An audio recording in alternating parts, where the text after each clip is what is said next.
ನಮಃ ಹರಿ ಓಂ. ಯತ್ಪದಂ ವೇದ ಸಂವೇದ್ಯಂ ಕಟಾಕ್ಷೇಣಾಪಿ ವೀಕ್ಷಿತುಂ ನ ಕ್ಷಮಂತೆ ವಿಮತಯಸ್ತಮುಪಾಸೇ ಶ್ರಿಯಃ ಪತಿ. ಮಯಿ ಸ್ಥಿತೋ ಮದಂಗೇಷು ಸ್ವತಂತ್ರೋ ವ್ಯಾಪ್ತವಾನ್ ಹರಿಃ ಸ ವಿಷ್ಣುಶ್ಚಾಸ್ವತಂತ್ರಂ ಮಾಂ ಸ್ವೇಚ್ಛಯಾ ವರ್ತಯತ್ಯಜಃ. ಸ್ವಾತ್ಮನಸ್ತಸ್ಯ ಪೂಜಾಸ್ಯುಃ ಮನೋ ವಾಕ್ಕಾಯವೃತ್ತಯಃ. ಮಮೈತಾಃ ಇತಿ ಕರ್ತಾರಂ ಉದ್ದೇಶ್ಯಂಚ ಹರಿಂ ಸ್ಮರೇತ್. ಧರ್ಮವಿಜ್ಞಾನವೈರಾಗ್ಯಪರಮೈಶ್ವರ್ಯಶಾಲಿನಃ ಆನಂದತೀರ್ಥಭಗವತ್ಪಾದಾನ್ ವಂದೇ ನಿರಂತರಂ. ಆನಂದತೀರ್ಥೋಪದಿಷ್ಟೋ ನಿಧಿರ್ನಾರಾಯಣಃ ವಯಃ ಪ್ರದರ್ಶಿತೋ ಯೇನ ಸಮ್ಯಕ್ ಜಯತೀರ್ಥಂ ತಮಾಶ್ರಯೇ. ಸತ್ಯಾಭಿಜ್ಞಕರಾಬ್ಜೋತ್ಥಾನ್ ಪಂಚಾಶದ್ವರ್ಷಪೂಜಕಾನ್ ಸತ್ಯಪ್ರಮೋದತೀರ್ಥಾರ್ಯಾನ್ ನೌಮಿ ನ್ಯಾಯಸುಧಾರತಾನ್.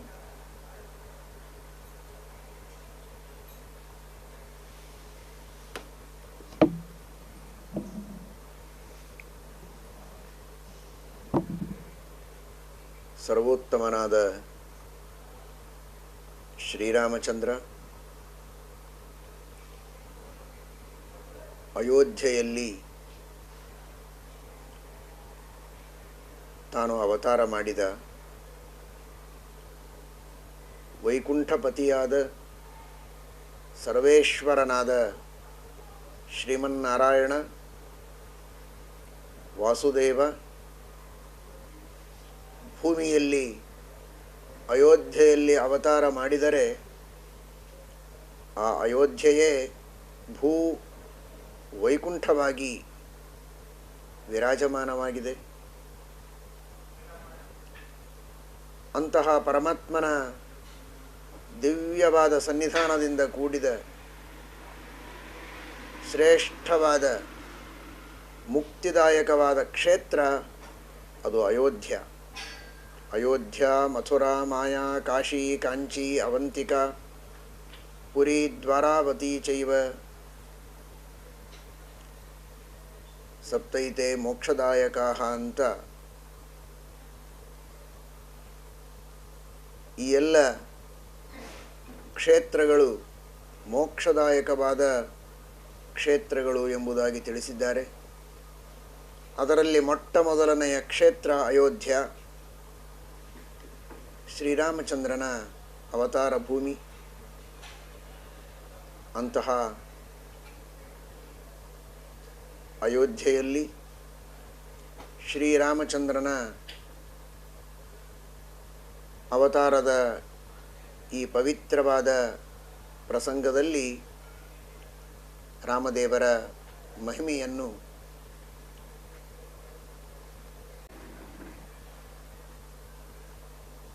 ಶ್ರೀರಾಮಚಂದ್ರನ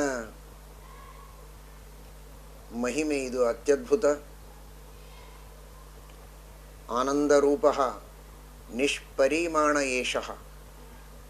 ಭಗವಂತನನ್ನು ರಾಮ ಎಂಬುದಾಗಿ ಕರೆಯುವುದಕ್ಕೆ ಕಾರಣ ಆನಂದರೂಪನಾಗಿದ್ದಾನೆ ಭಗವಂತ. ಆದ್ದರಿಂದ ಅವನಿಗೆ ರ ಎಂಬುದಾಗಿ ಹೇಳುವುದು. ಅಮೇಯನಾಗಿದ್ದಾನೆ, ಅವನಿಗೆ ಪರಿಮಿತಿ ಇಲ್ಲ. ಅವನ ಆನಂದಕ್ಕೂ ಜ್ಞಾನಕ್ಕೂ ಔದಾರ್ಯ, ಉತ್ಸಾಹ, ಕಾರುಣ್ಯ, ಪ್ರಾಗಲ್ಭ್ಯ, ಶಕ್ತಿ ಯಾವ ಭಗವಂತನ ಗುಣಗಳಿಗೂ ಸೀಮೆ ಇಲ್ಲ. ಅಮೇಯನಾಗಿದ್ದಾನೆ, ಅಪರಿಮೇಯ ಅನ್ನುವುದಕ್ಕೆ ಅಮ ಎಂಬುದಾಗಿ ಕರೀತಾರೆ. ರಶ್ಚಾಸೌ ಅಮಶ್ಚ ರಾಮ. ಆನಂದರೂಪನೂ ಹೌದು, ನಿಸ್ಸೀಮವಾದ ಗುಣಗಳಿಂದ ಪರಿಪೂರ್ಣನೂ ಹೌದು. ಆದ್ದರಿಂದ ಆ ಪರಮಾತ್ಮ ರಾಮ ಎಂಬುದಾಗಿ ಕರೆಯಲ್ಪಡ್ತಾನೆ. ಜಗತ್ತಿನಲ್ಲಿ ಸರ್ವೋತ್ತಮನಾದ ಶ್ರೀರಾಮಚಂದ್ರ, ಜೀವೋತ್ತಮನಾದ ಹನುಮಂತ, ಇವರಿಬ್ಬರೂ ಗುಣಗಳಿಗೆ ಆದರ್ಶರು. ಯೇ ಗುಣಾನಾಮ ಜಗತ್ ಪ್ರಸಿದ್ಧಾಃ ಯಂ ತೇಷು ತೇಷು ಸ್ಮ ನಿದರ್ಶಯಂತಿ ಸಾಕ್ಷಾನ್ ಮಹಾಭಾಗವತ ಪ್ರಬರ್ಹಂ ಶ್ರೀಮಂತಮೇನಂ ಹನುಮಂತಮಾಹುಹು ಅಂತ ಹೇಳಿದ ರೀತಿಯಲ್ಲಿ ನಾರಾಯಣ ಪಂಡಿತಾಚಾರ್ಯರು ತಿಳಿಸಿಕೊಟ್ಟ ರೀತಿಯಲ್ಲಿ ಸಕಲ ಸದ್ಗುಣಗಳಿಗೆ ಆದರ್ಶರಾಗಿ ಹನುಮಂತ ದೇವರು ನಿಂತಿದ್ದಾರೆ. ಅವರಿಗಿಂತಲೂ ಅನಂತಪಟ್ಟು ಗುಣಗಳಿಗೆ ಆಗರನಾಗಿ, ಗುಣಗಳಿಂದ ಪರಿಪೂರ್ಣನಾಗಿ, ಆದರ್ಶನಾಗಿ ನಿಂತವ ಸರ್ವೋತ್ತಮನಾದ ಶ್ರೀರಾಮಚಂದ್ರ. ಕೋನ್ವಸ್ಮಿನ್ ಸಾಂಪ್ರತಂ ಲೋಕೆ ಗುಣಮಾನ್ ಕಶ್ಚ ವೀರ್ಯವಾನ್ ಎಂಬುದಾಗಿ ಇಡೀ ಜಗತ್ತಿನಲ್ಲಿ ಸಕಲ ಗುಣಗಳಿಂದ ಪರಿಪೂರ್ಣರಾದ ಶ್ರೇಷ್ಠರಾದ ವ್ಯಕ್ತಿಗಳು ಯಾರು ಎಂಬ ಪ್ರಶ್ನೆಗೆ ವಾಲ್ಮೀಕಿ ಮಹರ್ಷಿಗಳಿಗೆ ನಾರದರು ಉತ್ತರವಾಗಿ ಹೇಳಿದ್ದೇ ಶ್ರೀರಾಮಚಂದ್ರನನ್ನು. ಅಂತಹ ಲೋಕೋತ್ತರವಾದ, ಲೋಕವಿಲಕ್ಷಣವಾದಂತಹ ವ್ಯಕ್ತಿತ್ವ, ಲೋಕವಿಲಕ್ಷಣವಾದ ಗುಣಪೂರ್ಣತ್ವ ಶ್ರೀರಾಮಚಂದ್ರನಲ್ಲಿದೆ. ಆದ್ದರಿಂದ ಅವನು ಅಮೇಯ, ಪೂರ್ಣವಾಗಿ ಅವನನ್ನು ಅಳದು ತಿಳಿದು ಮುಗಿಸಲು ಸಾಧ್ಯ ಇಲ್ಲ. ಲಕ್ಷ್ಮೀದೇವಿಯೂ ಅವನ ಗುಣಗಳನ್ನು ಪೂರ್ಣವಾಗಿ ತಿಳಿಯುವುದಕ್ಕೆ ಸಾಧ್ಯ ಇಲ್ಲ. ಅಂತಹ ಗುಣಗಳಿಂದ ಪರಿಪೂರ್ಣನಾದಂತಹ ಸ್ವಾಮಿ ಶ್ರೀರಾಮಚಂದ್ರ. ಶ್ರೀರಾಮಚಂದ್ರ ಸರ್ವೋತ್ತಮನಾಗಿದ್ದರೂ ಸಾಮಾನ್ಯ ವ್ಯಕ್ತಿಯ ಜೊತೆಗೂ ಅಷ್ಟು ಪ್ರೀತಿಯಿಂದ ಮಾತನಾಡ್ತಾ ಇದ್ದ. ಪ್ರಥಮ ಭಾಷಿ ಅಂತ, ಪೂರ್ವಭಾಷಿ, ಪ್ರಥಮ ಭಾಷಿ. ಸಾಮಾನ್ಯವಾಗಿ ಕೆಲವು ವ್ಯಕ್ತಿಗಳು, ಅಪರಿಪೂರ್ಣರಾದ ವ್ಯಕ್ತಿಗಳು, ದುರಹಂಕಾರ ಇರುವಂತಹ ವ್ಯಕ್ತಿಗಳು, ಎದುರು ಬಂದ ವ್ಯಕ್ತಿ ನನ್ನನ್ನು ಮಾತನಾಡಿಸಿದರೆ ನಾವು ಅವನನ್ನು ಮಾತನಾಡಿಸೋಣ ಅಂತ ದಾರಿ ಕಾಯ್ತಾ ಇರ್ತಾರೆ. ಅವನು ಪ್ರೀತಿಯಿಂದ ಮಾತನಾಡಿಸಿದರೆ ನಾವು ಮಾತಾಡಿಸೋದು, ಅವನು ನಮಸ್ಕಾರ ಅಂದರೆ ನಾವು ನಮಸ್ಕಾರ ಹೇಳೋದು, ಅವನು ಮುಗುಳ್ನಗೆ ನಕ್ಕರೆ ನಾವು ನಗೋದು, ಅವನು ಕೈ ಮಾಡಿದರೆ ನಾವು ಕೈ ಮಾಡೋದು, ಅವನೇನು ಮಾಡಲಿಲ್ಲ ನಾನು ಏನು ಮಾಡಲಿಲ್ಲ ಅನ್ನುವ ರೀತಿಯಲ್ಲಿ ವ್ಯವಹಾರವನ್ನು ಮಾಡುವಂತಹ ಒಂದು ಅಪರಿಪಕ್ವತೆ ಸಾಮಾನ್ಯ ಜನರಲ್ಲಿದೆ. ಅಂತಹ ಅಪರಿಪಕ್ವ ಜನರಲ್ಲಿ ಇರುವ ಈ ತರಹದ ಅಪರಿಪಕ್ವ ಅವಸ್ಥೆ ಉಂಟಲ್ಲ, ಇದು ಪರಿಪೂರ್ಣನಾದ ಭಗವಂತನಲ್ಲಿಲ್ಲ. ಭಗವಂತನಂತೆ ಪರಿಪೂರ್ಣತೆ ಯಾರಿಗೆ ಬರದಿದ್ದರೂ ತಕ್ಕ ಮಟ್ಟಿಗೆ ವಿವೇಕದ ಪೂರ್ಣತೆ ಅರ್ಥಾತ್ ವಿವೇಕವಂತಿಕೆ ಇದ್ದ ವ್ಯಕ್ತಿ ಈ ಆದರ್ಶವನ್ನು ಪರಿಪಾಲಿಸಬೇಕು ಅನ್ನುವುದು ಶ್ರೀರಾಮಚಂದ್ರನ ಒಂದು ಸಂದೇಶ. ಮೊದಲು ಮಾತನಾಡಿ, ಅವರು ಮಾತಾಡಬೇಕು ಅಂತ ಯಾಕೆ ಕಾಯೋದು? ಸಂಬಂಧ ಮಾಭಾಷಣ ಪೂರ್ವಮಾಹುಹು. ಆಭಾಷಣ, ಪ್ರೀತಿಯ ಸಂಭಾಷಣ, ಇದು ಇಬ್ಬರು ವ್ಯಕ್ತಿಗಳಲ್ಲಿ ಒಂದು ಸಂಬಂಧವನ್ನು, ಪ್ರೇಮವನ್ನು, ಆತ್ಮೀಯತೆಯನ್ನು ಬೆಳೆಸುವುದಕ್ಕೆ ನಾಂದಿಯಾಗತ್ತೆ. ಆ ದೃಷ್ಟಿಯಲ್ಲಿ ಇನ್ನೊಬ್ಬ ಚೇತನನ ಅಂತರ್ಯಾಮಿಯಾದ ಭಗವಂತನ ಪೂಜೆ ಎನ್ನುವ ಅನುಸಂಧಾನದಿಂದ ಈ ಮೂಲಕವಾಗಿ ಸಂಬಂಧದ ಬೆಳವಣಿಗೆಯಾಗಿ ಒಟ್ಟು ಸಮಾಜಕ್ಕೆ ಹಿತವಾಗತ್ತೆ ಎನ್ನುವ ದೃಷ್ಟಿಯಿಂದ ಸಜ್ಜನರು, ಯೋಗ್ಯರಾದ ವ್ಯಕ್ತಿಗಳಿದ್ದರೆ ಅಂಥವರ ಜೊತೆಗೆ ಮೊದಲು ಮಾತನಾಡಿ. ದುರ್ಜನರ ಸಹವಾಸ ಬೇಡ. ದುರ್ಜನರು ಮಾತನಾಡುವುದಕ್ಕೆ ಬಂದರೂ ಅವರ ಜೊತೆಗೆ ಮಾತನಾಡುವ ಅವಶ್ಯಕತೆ ಇಲ್ಲ. ಆದರೆ ಯಾರು ಸಜ್ಜನರೋ ಅಂಥವರ ಸಹವಾಸವನ್ನು ಮಾಡಿ ಅವರ ಜೊತೆಗೆ ಮಾತನಾಡಿ ನಿಮ್ಮ ಸುಖ ದುಃಖಗಳನ್ನು ಹೇಳಿಕೊಳ್ಳಿ, ಅವರ ಸುಖ ದುಃಖಗಳನ್ನು ಕೇಳಿ, ಶಕ್ತಿ ಇದ್ದಷ್ಟು ಸಹಾಯ ಮಾಡಿ ಸಂಬಂಧವನ್ನು ಬೆಳೆಸಿ ಅನ್ನುವ ಸಂದೇಶವನ್ನು ಭಗವಂತ ನೀಡ್ತಾ ಇದ್ದಾನೆ. ಭಗವಂತನಿಗೆ ನಿತ್ಯ ಸುಖ ದುಃಖವೇ ಇಲ್ಲ. ಅವನು ಯಾರ ಜೊತೆಗೆ ಸುಖ ದುಃಖಗಳನ್ನು ಹಂಚಿಕೊಳ್ಳಬೇಕಾದದ್ದಿಲ್ಲ. ಅನುಗ್ರಹವನ್ನು ಮಾಡುವುದಕ್ಕೆ, ಲೋಕೋದ್ಧಾರ ಮಾಡುವುದಕ್ಕೆ ಭಗವಂತ ಪ್ರೀತಿಯಿಂದ ಬಂದವರ ಜೊತೆಗೆ ಮೊದಲು ಮಾತನಾಡಿಸ್ತಾ ಇದ್ದ. ಮೊದಲು ಮಾತನಾಡಿಸುವುದು ಮಾತ್ರ ಅಲ್ಲ, ಗಂಟು ಮುಖದಿಂದ ಮಾತನಾಡಿಸ್ತಾ ಇರಲಿಲ್ಲ. ಸ್ಮಿತಪೂರ್ವ ಭಾಷಿ, ಮುಗುಳ್ನಗೆ ನಕ್ಕು ಪ್ರೀತಿಯಿಂದ ಮಾತನಾಡಿಸ್ತಾ ಇದ್ದ. ಆ ಮುಗುಳ್ನಗೆ ಕಂಡರೇನೆ ಹತ್ತಿರ ಹೋಗಿ ಶ್ರೀರಾಮಚಂದ್ರನ ಜೊತೆಗೆ ನಾವು ಮಾತನಾಡಬೇಕು, ನಮ್ಮ ಭಾವನೆಗಳನ್ನು ತೋಡಿಕೊಳ್ಳಬೇಕು ಅಂತ ಅವರಿಗೆ ಅನಿಸಿರಬೇಕು. ಕೈಚಾಚಿ ಸ್ವಾಗತ ಮಾಡಿ ಬಾ ಅಂತ ಕರೆದ ರೀತಿಯಲ್ಲಿ ಆ ಮುಗುಳ್ನಗೆ, ಭಗವಂತನ ಮುಗುಳ್ನಗೆ. ಹಾಸಂಹರೇರವನತಾಖಿಲ ಶೋಕ ತೀವ್ರ ಶೋಕ ಲೋಕ ತೀವ್ರ ಶೋಕಾಶ್ರು ಸಾಗರ ವಿಶೋಷಣ ಮತ್ಯುದಾರಂ. ಭಗವಂತನ ಮುಗುಳ್ನಗೆ ಹೇಗಿದೆ ಅಂದರೆ, ಬಾಗಿ ನಮಿಸಿದ ಜನರ ಸಹಿಸಲಾಗದ ದುಃಖದ ಸಾಗರವನ್ನು ಒಣಗಿಸುವಂತಹ ಮಂದಹಾಸ. ಆ ಮಂದಹಾಸದ ಮುಗುಳ್ನಗೆಯ ಜೊತೆಗೆ ಹೊರ ಬರುವ ಆ ವಾಯು ಉಂಟಲ್ಲ, ಆ ವಾಯು ನೀರನ್ನು ಒಣಗಿಸುವ ವಾಯು. ಅದಾವ ನೀರನ್ನು, ಕಣ್ಣೀರನ್ನು ಒರೆಸುವ ಗಾಳಿ ಅದು. ಎಷ್ಟು ಕಣ್ಣೀರು? ಸಾಗರದಷ್ಟು. ಸಂಸಾರದಲ್ಲಿರುವ ಮಾನವ ತನ್ನ ಅನೇಕ ದುಃಖಗಳಿಗೆ ಅತ್ತಾಗ, ಎಷ್ಟೋ ಜನ್ಮಗಳಲ್ಲಿ ಅವನು ಅತ್ತರೆ ಅವನ ಕಣ್ಣೀರಿನಿಂದಲೇ ಒಂದು ದೊಡ್ಡ ಸಾಗರ ನಿರ್ಮಾಣ ಆಗಬಹುದು. ಅಷ್ಟು ದುಃಖವನ್ನು ಸಂಸಾರದಲ್ಲಿ ಮನುಷ್ಯ ಅನುಭವಿಸ್ತಾನಲ್ಲ, ಆ ಎಲ್ಲ ಸಂಸಾರದ ಸಾಗರದಲ್ಲಿ ಒದ್ದಾಡುವ ಜನರನ್ನು ರಕ್ಷಣೆ ಮಾಡುವುದಕ್ಕೆ, ಉದ್ಧಾರ ಮಾಡುವುದಕ್ಕೆ ಪರಮಾತ್ಮ ಒಂದು ಮಂದಹಾಸ ಬೀರಿದರೆ ಸಾಕು, ಆ ಎಲ್ಲ ದುಃಖಗಳನ್ನು ಪರಿಹರಿಸಿ ಮೋಕ್ಷವನ್ನು ಕೊಟ್ಟು ಪರಮಾನಂದವನ್ನು ಕೊಡ್ತಾನೆ.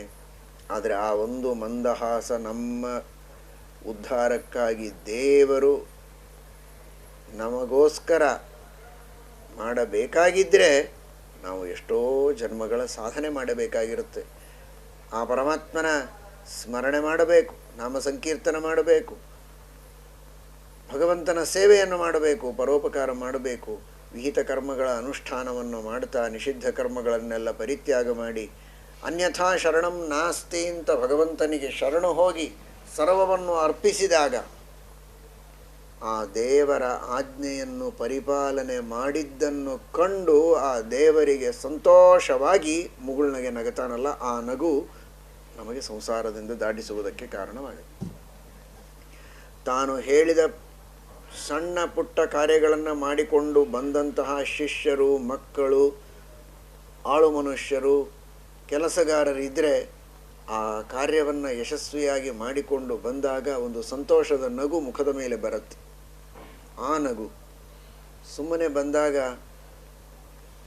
ಲೌಕಿಕವಾಗಿ ವ್ಯಾವಹಾರಿಕವಾಗಿ ಏನೋ ಒಂದು ಸಂತೋಷ ಪಡಿಸೋದಕ್ಕೆ ಸುಮ್ಮನೆ ನಕ್ಕ ಕಳಿಸೋದಿರುತ್ತೆ. ಆ ನಗು ಅಲ್ಲ, ನಿಜವಾಗಿ ಮಾಡಬೇಕಾದ ಕರ್ತವ್ಯ ಕರ್ಮಗಳನ್ನು ಮಾಡಿದಾಗ ಸಹಜವಾಗಿಯೇ ಒಳಗಿನಿಂದ ಬರುವ ನಗು ಉಂಟಲ್ಲ, ಆ ಮಂದಹಾಸ, ಅದು ನಾವೆಲ್ಲ ಶ್ರುತಿ ಸ್ಮೃತಿಗಳಲ್ಲಿ ಹೇಳಿದ ಸತ್ಕರ್ಮಗಳನ್ನು ಮಾಡಿದಾಗ ಒಳಗಿನಿಂದ ತುಂಬು ಹೃದಯದಿಂದ ಅನುಗ್ರಹ ಬುದ್ಧಿಯಿಂದ ದೇವರು ಮಂದಹಾಸ ಮಾಡಿದರೆ ಆ ಮಂದಹಾಸ ನಮಗೆ ತಾರಕ. ತಾರಕ ಮಂತ್ರ ಪ್ರತಿಪಾದ್ಯನಾದಂತಹ ಶ್ರೀರಾಮಚಂದ್ರನ ಆ ಮಂದಹಾಸ ಇದು ನಮಗೆ ತಾರಕ. ಆ ಮಂದಹಾಸವನ್ನು ಶ್ರೀರಾಮಚಂದ್ರ ತನ್ನ ಹತ್ತಿರ ಬಂದ ಸಜ್ಜನರಿಗೋಸ್ಕರ, ಸಾಧನೆ ಮಾಡಿದ ಸಾಧಕರಿಗೋಸ್ಕರ ಪರಮಾತ್ಮ ಬೀರ್ತಾ ಇದ್ದ ಅನ್ನುವುದನ್ನು ನಮಗೆ ತಿಳಿಸಿಕೊಡ್ತಾರೆ. ಇದು ಆದರ್ಶ. ಎಂದಿಗೂ ಭಗವಂತ ನಚಾನೃತ ಕಥಃ, ಎಂದಿಗೂ ಸುಳ್ಳು ಮಾತನಾಡಿದವನಲ್ಲ, ವ್ಯರ್ಥವಾದ ಆಲೋಚನೆಯನ್ನು ಮಾಡಿದವನಲ್ಲ. ಯಾವಾಗಲೂ ಸಾರ್ಥಕವಾದ ಆಲೋಚನೆ, ಸತ್ಯವಾದಂತಹ ವಚನ ಶ್ರೀರಾಮಚಂದ್ರನ ದೊಡ್ಡ ಆದರ್ಶ.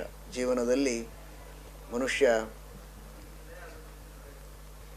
ವ್ಯರ್ಥವಾದ ಆಲೋಚನೆಗಳನ್ನು ಮಾಡಬಾರದು.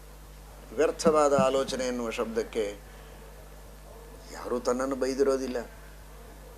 ಆದರೆ ತಾನು ಯಾರ ಬಗ್ಗೆ ದ್ವೇಷವನ್ನು ಮಾಡ್ತಾನೆ ಅಂತಹ ವ್ಯಕ್ತಿ ತನ್ನನ್ನು ಬೈದೇ ಇದ್ದರೂ ಬೈಬಹುದು ಅಂತ ಆಲೋಚನೆ ಮಾಡ್ತಾನೆ. ಅದಕ್ಕೆ ನಾನೇನು ಉತ್ತರ ಕೊಡಬೇಕು ಅಂತ ಚಿಂತನೆ ಮಾಡ್ತಾ ಇರ್ತಾನೆ. ಯಾವ ಘಟನೆಯೂ ನಡೆದಿರೋದಿಲ್ಲ, ಇವನು ಅವನಿಗಂದಿಲ್ಲ, ಅವನು ಇವನಿಗಂದಿಲ್ಲ. ಆದರೆ ಸುಮ್ಮನೆ ಕುಳಿತ ಅಂದರೆ ಇಲ್ಲದ ಸಲ್ಲದ ಕಥೆಗಳನ್ನು ತಲೆಯಲ್ಲಿ ತಂದುಕೊಳ್ತಾನೆ, ಏನೇನೋ ಆಲೋಚನೆಗಳನ್ನು ಮಾಡ್ತಾನೆ, ಸಮಯ ವ್ಯರ್ಥ ಮಾಡ್ತಾನೆ. ನಚಾನೃತ ಕಥಃ, ಇಲ್ಲದ ಸುಳ್ಳು ಚಿಂತೆಯನ್ನು ಮಾಡಿ ತಲೆ ಕೆಡಿಸಿಕೊಳ್ಳಬೇಡಿ. ನುಡಿಯುವುದನ್ನು ಸತ್ಯವಾಗಿ ನುಡಿಯಿರಿ, ಚಿಂತನ ಮಾಡುವುದನ್ನು ಸತ್ಯವಾದದ್ದನ್ನೇ ಚಿಂತನೆ ಮಾಡಿ. ಯಾವುದು ಅಸತ್ಯ, ಮುಂದೆ ಆಗುವುದೂ ಅಲ್ಲ, ಕೇವಲ ಕಾಲ್ಪನಿಕ. ಆ ಲೋಕದಲ್ಲಿ ವಿನಾಕಾರಣ ವಿಹಾರ ಮಾಡಿ ಸಮಯವನ್ನು ವ್ಯರ್ಥ ಮಾಡಿಕೊಳ್ಳಬೇಡಿ. ಸತ್ಯಲೋಕವೇ ಬಹಳ ಇದೆ. ಆ ಸತ್ಯಲೋಕ ಅಲ್ಲ, ಬ್ರಹ್ಮದೇವರಿರುವ ಸತ್ಯಲೋಕ ಅದಂತೂ ಸರಿ. ಸತ್ಯದ ಲೋಕ, ಸತ್ಯವಾದ ವಸ್ತುಗಳ ಲೋಕವೇ ಬೇಕಾದಷ್ಟಿದ್ದಾಗ ಕಾಲ್ಪನಿಕ ಲೋಕದಲ್ಲಿ ವಿಹಾರ ಮಾಡುವ ಅವಶ್ಯಕತೆ ಇಲ್ಲ. ನಚಾನೃತ ಕಥಃ, ಎಂದಿಗೂ ಸುಳ್ಳು ಮಾತನಾಡಬೇಡಿ, ಸುಳ್ಳು ಉಪಾಸನೆಯನ್ನು ಮಾಡಬೇಡಿ. ಇಲ್ಲದಿರುವ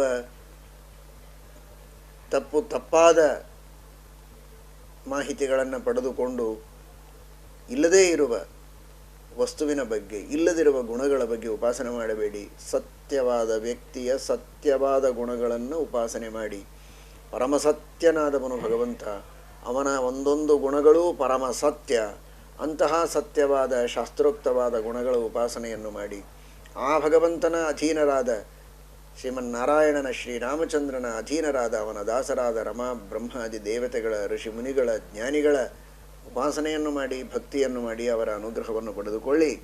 ಅದು ಸತ್ಯ ಕಥಾ. ಅದು ಆ ಗುಣಗಳೂ ಸತ್ಯ, ಅವರ ಮಹಿಮೆಯೂ ಸತ್ಯ. ಅದನ್ನು ಚಿಂತನೆ ಮಾಡಿದರೆ ಅದು ಮೋಕ್ಷ ಸಾಧನ. ಅದರ ಹೊರತಾಗಿ ನಚಾನೃತ ಕಥಃ, ಸುಳ್ಳು ಕಥೆಗಳನ್ನು ಹೇಳಬೇಡಿ, ಸುಳ್ಳು ಕಥೆಗಳನ್ನು ಕೇಳಬೇಡಿ, ಸುಳ್ಳು ಕಥೆಗಳ ಚಿಂತನವನ್ನು ಮಾಡಬೇಡಿ. ಇವತ್ತಿನ ಅನೇಕ ಚಿತ್ರಗಳು, ನಾಟಕಗಳು, ಕಾಲ್ಪನಿಕವಾದ ಕಥೆಗಳು, ಅವುಗಳೆಲ್ಲ ಅನೃತ ಕಥಾ, ಇಲ್ಲದಿರುವ ಕಾಲ್ಪನಿಕವಾದ ವಿಷಯಗಳು. ಅವುಗಳಲ್ಲಿ ಮಗ್ನರಾಗಿ ಸಮಯ ಹಾಳು ಮಾಡಿಕೊಳ್ಳುವುದಕ್ಕಿಂತಲೂ ಮಹಾಭಾರತ, ರಾಮಾಯಣ, ಶ್ರೀಮದ್ಭಾಗವತ ಮೊದಲಾದ ಸಚ್ಚಾಸ್ತ್ರಗಳೇನಿವೆ, ಸತ್ಯಕಥಾ, ಆ ಸತ್ಯಕಥೆಯಲ್ಲಿ ಆಸಕ್ತರಾಗಿ ಅನೃತ ಕಥೆಯಲ್ಲಿ ಆಸಕ್ತರಾಗಬೇಡಿ. ಪ್ರಗ್ರಹವಾನ್, ಶ್ರೀರಾಮಚಂದ್ರನ ಮತ್ತೊಂದು ಗುಣ ಪ್ರಗ್ರಹ. ಪ್ರಗ್ರಹ ಅಂದರೆ ಆತ್ಮಸಂಯಮ ಅಂತ. ಆತ್ಮಸಂಯಮ ಅನ್ನುವ ಗುಣವನ್ನು ಶ್ರೀರಾಮಚಂದ್ರ, ಅವನಿಗೆಲ್ಲ ಇವುಗಳು ಬೇಕಿಲ್ಲ, ಅವನು ಸ್ವತಂತ್ರ. ಆದರೆ ಹೀಗಿರಬೇಕು ಅಂತ ನಮಗೆ ತಿಳಿಸುವುದಕ್ಕೋಸ್ಕರ ಆ ರೀತಿ ಭಗವಂತ ತಾನು ನಡೆದುಕೊಳ್ತಾ ಇದ್ದ. ಅದನ್ನು ನಾವು ಆದರ್ಶವಾಗಿಟ್ಟುಕೊಳ್ಳಬೇಕು ಅಂತ. ಆತ್ಮಸಂಯಮ. ತಂದೆ ಹೇಳ್ತಾರೆ ಅನ್ನೋದಕ್ಕಾಗಿ ನಾನು ಸತ್ಕಾರ್ಯ ಮಾಡಬೇಕು, ಪರೋಪಕಾರ ಮಾಡಬೇಕು, ಒಳ್ಳೆ ಕೆಲಸ ಮಾಡಬೇಕು, ಯಜ್ಞ ಯಾಗ ಸ್ನಾನ ಸಂಧ್ಯಾ ವಂದನೆ ಎಲ್ಲ ಯಾವುದಕ್ಕೋಸ್ಕರ? ತಂದೆ ಹೇಳ್ತಾರೆ, ತಾಯಿ ಹೇಳ್ತಾರೆ, ಅಥವಾ ಗುರುಗಳು ಹೇಳ್ತಾ ಇದ್ದಾರೆ, ಸಮಾಜ ಏನನ್ನತ್ತೋ ಏನೋ, ಅದಕ್ಕಾಗಿ ನಾನು ಒಂದೆರಡು ಒಳ್ಳೆ ಕೆಲಸ ಮಾಡೋದು ಅಂತ. ಈ ರೀತಿ ಇನ್ನೊಬ್ಬರ ಪ್ರೇರಣೆ, ಇನ್ನೊಬ್ಬರ ಒತ್ತಡಕ್ಕೆ ನಾವು ಸತ್ಕರ್ಮ ಮಾಡುವುದಲ್ಲ. ನಾವು ಸತ್ಕರ್ಮಗಳನ್ನು ಮಾಡುವುದಕ್ಕೆ ನಮ್ಮನ್ನು ನಾವೇ ನಿಯಂತ್ರಿಸಿಕೊಳ್ಳಬೇಕು. ನಾವು ಇನ್ನೊಬ್ಬರಿಗಾಗಿ ಮಾಡುವುದಾದರೆ ಅವರಿಲ್ಲದಿರುವಾಗ ಮಾಡುವುದಿಲ್ಲ. ಅವರ ಕಣ್ಣು ತಪ್ಪಿಸಿ ಅಧರ್ಮವನ್ನು ಮಾಡುವಂತಹ ಪ್ರವೃತ್ತಿಯನ್ನು ಬೆಳೆಸಿಕೊಳ್ತಾನೆ ಮನುಷ್ಯ. ಹಾಗಾಗಬಾರದು. ತಾನು ತನಗಾಗಿ ಧರ್ಮವನ್ನು ಮಾಡಬೇಕು, ತನ್ನ ನಿಯಮನವನ್ನು ತಾನು ಮಾಡಿಕೊಳ್ಳಬೇಕು, ತಾನು ಸಕಾಲಕ್ಕೆ ಏಳಬೇಕು. ಅಧ್ಯಯನ, ಯಜ್ಞ, ಯಾಗ, ಪರೋಪಕಾರ, ಹೋಮ, ಹವನ, ಏನೇನು ತನಗೆ ವಿಹಿತವಾದ ಕರ್ತವ್ಯ ಕರ್ಮಗಳಿವೆ ಅವುಗಳೆಲ್ಲವನ್ನು ಶ್ರದ್ಧೆಯಿಂದ ಮಾಡಬೇಕು. ಇನ್ನೊಬ್ಬರು ನೋಡಬೇಕು ಅಂದರೆ ಮಾತ್ರ ಮಾಡೋದು, ಇಲ್ಲದಿದ್ದರೆ ಇಲ್ಲ ಅನ್ನುವಂತಹ ಪ್ರವೃತ್ತಿ ಇರಬಾರದು. ಪ್ರಗ್ರಹವಾನ್, ತನ್ನ ಮೇಲೆ ತನಗೆ ನಿಯಂತ್ರಣ ಇರಬೇಕು. ಯಾವುದನ್ನು ನೋಡಬೇಕು, ಯಾವುದನ್ನು ನೋಡಬಾರದು. ಪ್ರಗ್ರಹವಾನ್, ಯಾವುದು ಮಂಗಲ, ಯಾವುದು ಶುಭ, ಯಾವುದು ಶ್ರೇಯಸ್ಸಾಧನ ಅಂತಹ ಶ್ರೇಷ್ಠ ಸಜ್ಜನರನ್ನು, ಗ್ರಂಥಗಳನ್ನು, ಭಗವಂತನ ಕ್ಷೇತ್ರಗಳನ್ನು, ತೀರ್ಥಗಳನ್ನು ದರ್ಶನ ಮಾಡಬೇಕು. ನೋಡಬಾರದ ಅದರ್ಶನೀಯವಾದಂತಹ ಅಪವಿತ್ರವಾದ ಅಮಂಗಲವಾದ ವಸ್ತುಗಳ ದರ್ಶನವನ್ನು ಮಾಡಬಾರದು. ಪವಿತ್ರವಾದ ಮಂಗಲವಾದ ಭಗವಂತನ ಮಹಿಮೆಗಳನ್ನೇ ಕೇಳಬೇಕು. ಪುಣ್ಯಶ್ರವಣರಾಗಬೇಕು. ಪುಣ್ಯಕರವಾದಂತಹ ಭಗವಂತನ ಮಹಿಮೆಯನ್ನು ನಾವು ಕೇಳಿ ಧನ್ಯರಾಗಬೇಕೇ ಹೊರತು ಭಗವದ್ಭಕ್ತರ ನಿಂದೆಯನ್ನು ಕೇಳಬಾರದು. ಹೀಗೆ ಪ್ರಗ್ರಹವಾನ್, ಯಾವುದನ್ನು ಕೇಳಬೇಕು, ಯಾವುದನ್ನು ಕೇಳಬಾರದು, ಯಾವುದನ್ನು ನೋಡಬೇಕು, ಯಾವುದನ್ನು ನೋಡಬಾರದು, ಇದರ ಬಗ್ಗೆ ಶಾಸ್ತ್ರದಿಂದ ತಾನು ತಿಳಿದು ತನ್ನ ನಿಯಂತ್ರಣವನ್ನು ತಾನೇ ಮಾಡಿಕೊಂಡ್ರೆ ಅಂತಹ ವ್ಯಕ್ತಿ ಉತ್ತಮವಾದಂತಹ ಸಾಧಕನಾಗುವುದಕ್ಕೆ ಸಾಧ್ಯ ಇದೆ ಎನ್ನುವುದಕ್ಕೆ ಪರಮಾತ್ಮ ತಾನು ಆ ಗುಣವನ್ನು ಆದರ್ಶವಾಗಿ ಎಲ್ಲರಿಗೆ ತೋರಿಸಿಕೊಟ್ಟಿದ್ದಾನೆ. ಪ್ರಗ್ರಹ ಅಂತ. ಕೃತಜ್ಞ ಅಂತ. ಶ್ರೀರಾಮಚಂದ್ರನ ದೊಡ್ಡ ಗುಣ ಅಂದರೆ ಬಹ್ವೀಮಪಿ ಅಪಕೃತಿಂ ಪರಿತ್ಯಜ್ಯ ಏಕಮಪಿ ಉಪಕಾರಂ ಸ್ಮರತಿ. ಬೇಕಾದಷ್ಟು ಅಪಕಾರ ಇರ್ಬೋದು, ಅದೆಲ್ಲವನ್ನು ಮರೆತು ಒಂದು ಸಣ್ಣ ಉಪಕಾರವನ್ನು ಯಾರಾದರೂ ಮಾಡಿದರೆ ಅದನ್ನೇ ದೊಡ್ಡದಾಗಿ ಮಾಡಿ ನೋಡ್ತಾ ಇದ್ದಂತೆ. ಪರಗುಣ ಪರಮಾಣೂನ್ ಪರ್ವತೀಕೃತ್ಯ ನಿತ್ಯಂ ನಿಜ ಹೃದಯ ವಿಕಸಂತ ಸಂತಿ ಸಂತಃ ಕೀಯಂತಹ ಅಂತ ಹೇಳಿದಂತೆ, ಸಜ್ಜನರಲ್ಲಿರುವ ಸದ್ಗುಣಗಳು ಪರಮಾಣುವಿನಷ್ಟಿದ್ದರೂ ಅದನ್ನು ಪರ್ವತದಷ್ಟು ಮಾಡಿ ನೋಡಿ ಆ ಭಗವಂತ ಫಲವನ್ನು ಕೊಡ್ತಾ ಇದ್ದ, ಅವರ ಉಪಕಾರವನ್ನು ಸ್ಮರಣೆ ಮಾಡ್ತಾ ಇದ್ದ ಎಂಬುದಾಗಿ ಹೇಳ್ತಾರೆ. ಕೃತಜ್ಞ ಅಂತ. ಇದು ಜೀವನದಲ್ಲಿ ಆದರ್ಶವಾಗಿರಬೇಕು ಯಥಾಶಕ್ತಿ. ದೇವರಷ್ಟಲ್ಲ, ದೇವರಂತೂ ನಾವು ಮಾಡಿದಂತಹ ತಪ್ಪುಗಳನ್ನು ನೋಡ್ತಾ ಕುಳಿತರೆ ನಮ್ಮನ್ನು ಅವನು ಉದ್ಧಾರ ಮಾಡಲಿಕ್ಕೆ ಸಾಧ್ಯ ಇಲ್ಲ. ಅಷ್ಟು ಪಾಪಗಳು, ಅಧರ್ಮ ಅನಾದಿ ಕಾಲದಿಂದ ನಾವು ಪ್ರತಿ ಜನ್ಮದಲ್ಲಿ ಮಾಡ್ತಾ ಬಂದಿದ್ದೇವೆ. ಹಾಗಾದರೆ ದೇವರೇನು ಮಾಡಬೇಕು? ಯಾದವಾರ್ಯರು ಕೇಳಿಕೊಳ್ತಾರೆ ಎಲ್ಲ ಭಕ್ತರ ಪರವಾಗಿ, ದೇವಾಪರಾಧಮನವೇಕ್ಷ್ಯ ಚ ವೀಕ್ಷ್ಯ ಭಕ್ತಿಂ ವಾಸಿಷ್ಠ ಕೃಷ್ಣ ಮಮ ದೇಹಿ ಕರಾವಲಂಬಂ. ನನ್ನ ಅಪರಾಧಗಳನ್ನು ಪಾಪಗಳನ್ನು ನೀನು ನೋಡಬೇಡ, ಅಲ್ಪ ಭಕ್ತಿಯನ್ನು ನಾನು ಮಾಡಿದರೆ ಆ ಭಕ್ತಿಯನ್ನೇ ನೋಡಿ ಅನುಗ್ರಹ ಮಾಡು. ಎರಡನ್ನೂ ನೋಡಿಬಿಟ್ರೆ ಅಪರಾಧಗಳು ಭಕ್ತಿಗಳು, ಅಪರಾಧ ಮಾಡಿದ್ದು ಬಹಳ ಇದೆ, ಭಕ್ತಿ ಬಹಳ ಸ್ವಲ್ಪ ಇದೆ, ಹಾಗಾದರೆ ನಮ್ಮ ಉದ್ಧಾರಕ್ಕೆ ಅವಕಾಶವೇ ಇಲ್ಲ ಅನ್ನುವ ಸ್ಥಿತಿ ಬಂದು ಹೋಗುತ್ತೆ. ದಯಮಾಡಿ ನನ್ನ ಅಪರಾಧಗಳನ್ನು ಕ್ಷಮಿಸಿ ಮಾಡಿದ ಅಲ್ಪ ಸಾಧನೆಯನ್ನು ಗಮನಿಸಿ ನನ್ನನ್ನು ಉದ್ಧಾರ ಮಾಡು ಅಂತ ಯಾದವಾರ್ಯರು ಪ್ರಾರ್ಥನೆ ಮಾಡಿಕೊಂಡ ರೀತಿಯಲ್ಲಿ ಭಗವಂತನಿಗೆ ನಾವು ಪ್ರಾರ್ಥನೆ ಮಾಡಿಕೊಳ್ಳಬೇಕು. ಭಗವಂತ ಅದನ್ನು ಮನ್ನಿಸ್ತಾನೆ ಅನ್ನೋದಕ್ಕೆ ಅವನು ಕೃತಜ್ಞ. ಮಾಡಿದ ಅಲ್ಪ ಸೇವೆಯನ್ನು ಫಲ್ಗುವಪಿ ಉರುಕರೋಷಿ ಅಂತ ಭಾಗವತದಲ್ಲಿ ಬರುತ್ತೆ. ಫಲ್ಗು ಅಂದರೆ ಅಲ್ಪ, ಅಲ್ಪ ಸಾಧನೆಯನ್ನು ನಾವು ಮಾಡಿದ್ದರೂ ಪರಮಾತ್ಮ ಅದನ್ನೇ ದೊಡ್ಡದಾಗಿ ಮಾಡಿ ನಮಗೆ ಫಲ ಕೊಡ್ತಾನೆ. ದೊಡ್ಡದಾಗಿ ಮಾಡುವುದು ಅನ್ನೋದರ ಅರ್ಥ ನೂರಾರು ಸಾವಿರಾರು ಪಾಪಗಳಿರ್ಬೋದು, ಪುಣ್ಯ ಒಂದೇ ಇರ್ಬೋದು, ಆದರೆ ಆ ಒಂದೇ ಪುಣ್ಯಕ್ಕೂ ಭಗವಂತ ಮಹತ್ವ ಕೊಡ್ತಾನೆ. 100 ಪಾಪಗಳಿರುವಾಗ ಒಂದು ಪುಣ್ಯಕ್ಕೆ ಬೆಲೆಯೇ ಇಲ್ಲ, ಅದು ಮಾಡಿದರೂ ಮಾಡದಿದ್ದಂತೆ ಅಂತ ನಮ್ಮನ್ನು ದೂರ ಸರಿಸೋದಿಲ್ಲ. ನಾವು ಅಲ್ಪ ಭಕ್ತಿಯಿಂದ ಒಂದೇ ಪುಣ್ಯ ಮಾಡಿದ್ದರೂ ಅದಕ್ಕೂ ಪರಮಾತ್ಮ ಬೆಲೆ ಕೊಟ್ಟು ಸುಖವನ್ನು ಕೊಡ್ತಾನೆ, ಸಾಧನೆಯನ್ನು ಮಾಡಿಸ್ತಾನೆ, ಸನ್ಮಾರ್ಗದಲ್ಲಿ ನಡೆಸ್ತಾನೆ. ಇದೇ ಭಗವಂತನ ಕಾರುಣ್ಯ. ಅಂತಹ ಕೃತಜ್ಞನಾಗಿ ಪರಮಾತ್ಮ ಇದ್ದಾನೆ ಜೀವನದಲ್ಲಿ. ಸುತ್ತಮುತ್ತ ಇರುವಂತಹ ವ್ಯಕ್ತಿಗಳಿಂದ ಸಣ್ಣ ಪುಟ್ಟ ಅಪಕಾರಗಳು ಏನೇ ಆಗಿದ್ದರೂ ಕೂಡ ಅವುಗಳನ್ನು ಗಮನದಲ್ಲಿ ಇಟ್ಟುಕೊಳ್ಳದಂತೆ ಹೃದಯ ವೈಶಾಲ್ಯದಿಂದ ಇರುವ ಗುಣಗಳನ್ನೇ ದೊಡ್ಡದಾಗಿ ಮಾಡಿ ಕಂಡು ಎಲ್ಲರ ಜೊತೆಗೆ ಪ್ರೀತಿಯಿಂದ ಕೃತಜ್ಞರಾಗಿ ಪ್ರೇಮದಿಂದ ಜೀವನವನ್ನು ನಡೆಸಬೇಕು.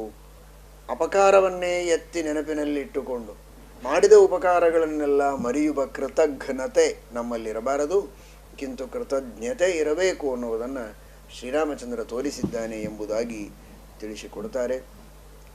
ಅಂತಹ ಪರಮಾತ್ಮನ ಅತ್ಯದ್ಭುತವಾದಂತಹ ಗುಣಗಳು, ಆ ಗುಣಗಳ ಸಾಗರ, ಗುಣಗಳ ಆಗರ ಶ್ರೀರಾಮಚಂದ್ರ.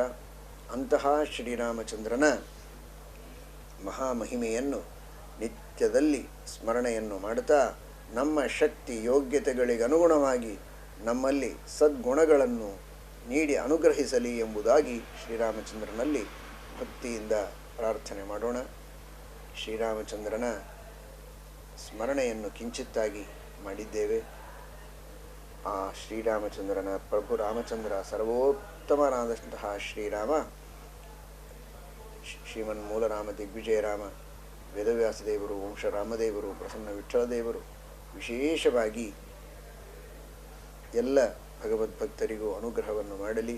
ಎಲ್ಲರಿಗೂ ಉತ್ತಮವಾದ ಜ್ಞಾನವನ್ನು, ಭಕ್ತಿಯನ್ನು, ವೈರಾಗ್ಯವನ್ನು, ಜ್ಞಾನ ಭಕ್ತಿ ವೈರಾಗ್ಯಗಳಿಂದ ಸಚ್ಚಾಸ್ತ್ರಗಳ ಅಧ್ಯಯನಾದಿಗಳನ್ನು ಮಾಡುತ್ತಾ ಸತ್ಕಾರ್ಯಗಳನ್ನು ಮಾಡುವುದಕ್ಕೆ ಬರುವ ಎಲ್ಲ ರೀತಿಯ ವಿಘ್ನಗಳನ್ನು ಪರಿಹರಿಸಿ ಉದ್ಧಾರ ಮಾಡಲಿ ಎಂಬುದಾಗಿ ಪ್ರಾರ್ಥನೆಯನ್ನು ಮಾಡೋಣ. ಈ ಒಂದು ಜ್ಞಾನ ಕಾರ್ಯವನ್ನು ವಿಶೇಷವಾಗಿ ಪ್ರತ್ಯಕ್ಷವಾಗಿಯೂ ಹಾಗೂ ಆನ್ಲೈನ್ ಮೂಲಕವಾಗಿ ನಮ್ಮ ಪಂಡಿತ ಪೂರ್ಣಪ್ರಜ್ಞಾಚಾರ್ಯ ವಿಶೇಷವಾಗಿ ಶ್ರದ್ಧೆಯಿಂದ ಈ ಎಲ್ಲ ವ್ಯವಸ್ಥೆಯನ್ನು ಮಾಡಿದ್ದಕ್ಕೆ ಅವನಿಗೆ ಉತ್ತಮ ಜ್ಞಾನ ಭಕ್ತಿ ವೈರಾಗ್ಯಗಳು, ಶಾಸ್ತ್ರಗಳ ಪಾಠ ಪ್ರವಚನ ಮಾಡುವಂತಹ ಶ್ರೀಮದ್ ಆಚಾರ್ಯರ ಟೀಕಾಕೃತ್ಪಾದಾದಿ ಮಹಾನುಭಾವರ ಸೇವೆಯನ್ನು ಮಾಡುವಂತಹ ಸೌಭಾಗ್ಯವನ್ನು ಭಗವಂತ ಕರುಣಿಸಲಿ ಎಂಬುದಾಗಿ ಪ್ರಾರ್ಥನೆಯನ್ನು ಮಾಡುತ್ತೇವೆ. ಎಲ್ಲ ಜಿಜ್ಞಾಸುಗಳಿಗೂ ಶ್ರೀರಾಮನವಮಿಯ ವಿಶೇಷವಾಗಿರುವಂತಹ ಶ್ರೀರಾಮಚಂದ್ರ ದೇವರ ಅನುಗ್ರಹವನ್ನು ಪ್ರಾರ್ಥನೆ ಮಾಡುತ್ತೇವೆ. ಹರಯೇ ನಮಃ. ಶ್ರೀಕೃಷ್ಣ ಅರ್ಪಣಮಸ್ತು.